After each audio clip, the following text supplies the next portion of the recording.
Biće napad za Radnički posle ovog timeouta, dakle sjajan posao odradio Lafenski, možda ne baš potpuno sportski, ali koristio ono zadržavanje, koristilo je Crvenoj Zvezdi, potom i timeout, konsolidovala se Zvezda ponovo u odbrani na minut 14 do kraja utakmice.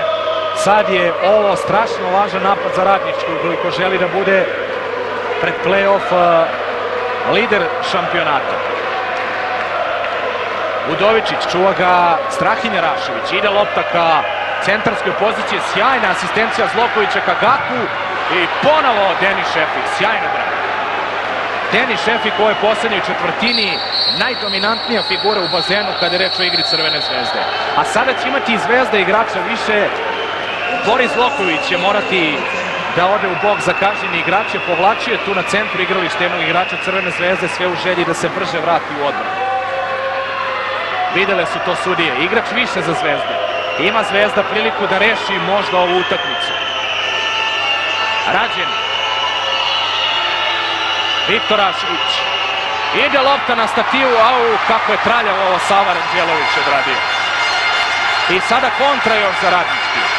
Imaju Kragujevčani priliku, međutim sustižu ih igrači Crvene Zvezde. Nema tu ništa od kontranapada. Vratila se Zvezda i na kraju Zvezda ulazi u play-off kao lider šampionata, 8-8 na kraju. Rezultat koji u potpunosti odgovara crveno-belima s obzirom da su u prvom delu šampionata na Tašmajdanu pobedili Radnički rezultatom 10-8. Dakle, pravi se taj međusobni krug.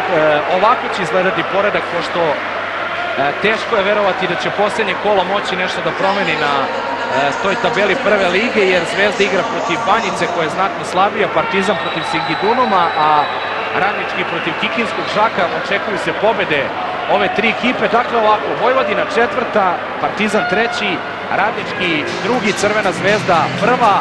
Zvezda igra protiv Vojvodine, a Radnički će u polufinalu play-offa igrati protiv Partizana. Nema